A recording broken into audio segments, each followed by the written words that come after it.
Ed didn't feel very well. His mouth was terribly dry. His throat ached. His skin was hot. And yet his lips were beginning to crack. He didn't seem to have much energy either. Even the slightest exertion made him feel lightheaded and dizzy.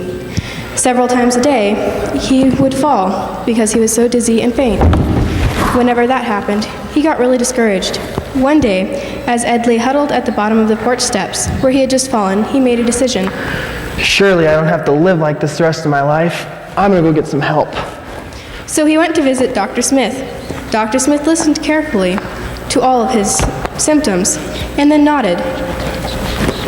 Ed, your problem is that you are thirsty. It's a common enough ailment. In fact, in recent years, it has seemed that more and more thirsty people are seeking help than ever before. Thanks, doctor. What should I do about it? Well, first of all, try to decide what it is that bothers you the most. Is it the cracked lips, the dry throat, or what? Say, for example, that your cracked lips bother you more than anything else. Go to work on your cracked lips. Give them all you've got. After they're healed up, then maybe start to work on your dizzy spells. Don't try to do everything at once. Overcoming these symptoms is a lifetime process. Use your willpower, make a choice, and stick with it. Thanks, Dr. Smith. But after Ed got back home, he was puzzled. I should have asked more specifically how to do it, he thought. After several days of repeating over and over, I choose not to dizzy. I choose not to get dizzy. I choose not to get dizzy. he was dizzier than ever. So he went back to the office. Dr. Smith, I've tried, but maybe there's something I didn't understand. I'm still as thirsty as ever. Have you really tried? You've got to give it all you've got, you know. Well, maybe I haven't tried as hard as I might have, but isn't there anything more tangible I can do? Yes, I suppose there is. Science has been discovering a very close connection between health and exercise.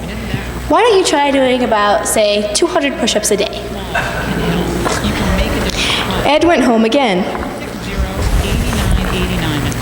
1, 2, 3, 4, 5, 6, 7.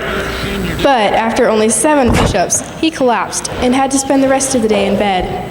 The next morning, he called Dr. Smith. If you won't do what I tell you, why waste your time and mine by coming back? Doctor, isn't there anything else? Well, for some extreme cases, a health spa is the answer. If you won't do the exercise by yourself, perhaps the stimulation of a group will help you. So, Ed paid $100 to join the spa.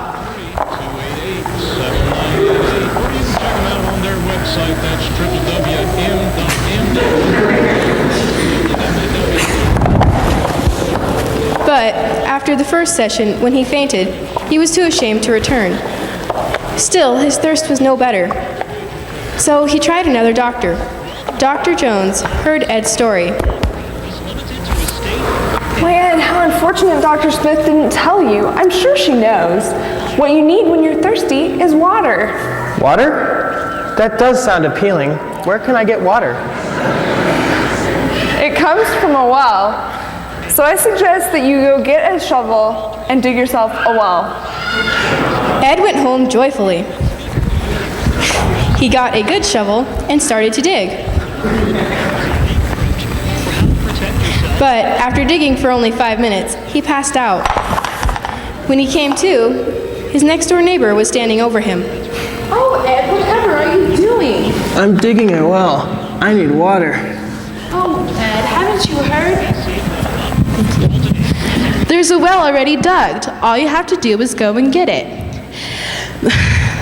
In fact,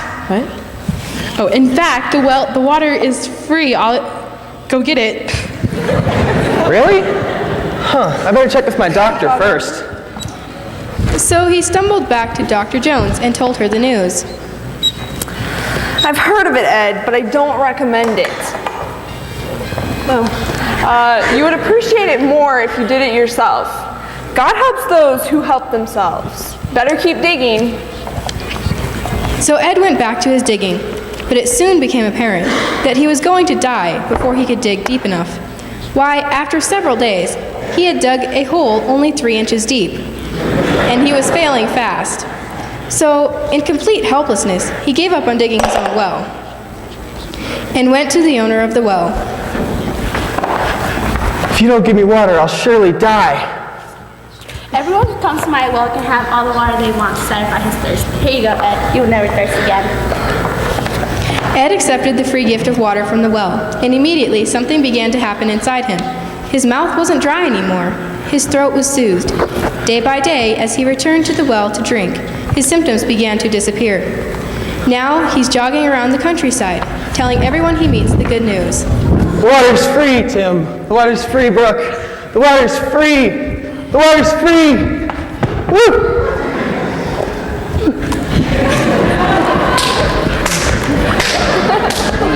Woo!